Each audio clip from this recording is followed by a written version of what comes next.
Hi, this is Dr. Corey Maas on Looking Your Best. I had a question today that came up with a patient I was treating with Botox. She had heard from a friend that if you got Botox that your eyes opened up when you were smiling.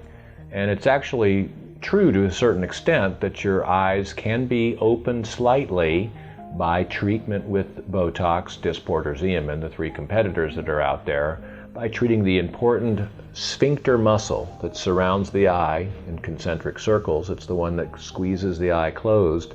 And if we treat the lateral or outside aspect, the area under the brow, we're able to relax that portion of the muscle, which releases the downward pulling forces of the eye muscle, the orbicularis, and allows that brow to come up and allows the eye to be somewhat more opened.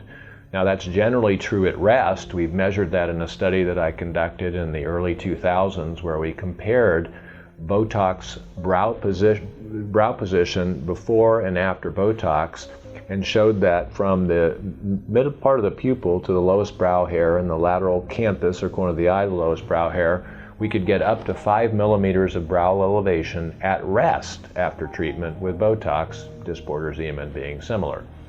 So the answer to the question is a little complicated because those measurements are typically taken at rest, and when we smile we actually elevate our cheek muscles as well as bring the brow down. So to the extent that the cheeks are elevating, the eye actually will be a little bit smaller, but to the extent that the brow comes down with smiling, the eyes would be a little bit bigger. The net is that we should see a little bit of increase in size of the eyes in treating the lateral orbicularis, or the crow's feet area, when we're using Botox, Dysport or Xeomin in the treatment for smile lines or lateral orbital lines, or rhytids as we like to refer to them. It's a good question about how the face might change with these products, remembering that Botox, Dysport and Xeomin are very simple in their mechanism of action. They relax the muscle that we're treating, and we're actually using those different vectors of pull around the face with facial muscles to improve the shape and symmetry and the overall contour of the face, as well as improve facial lines using these products.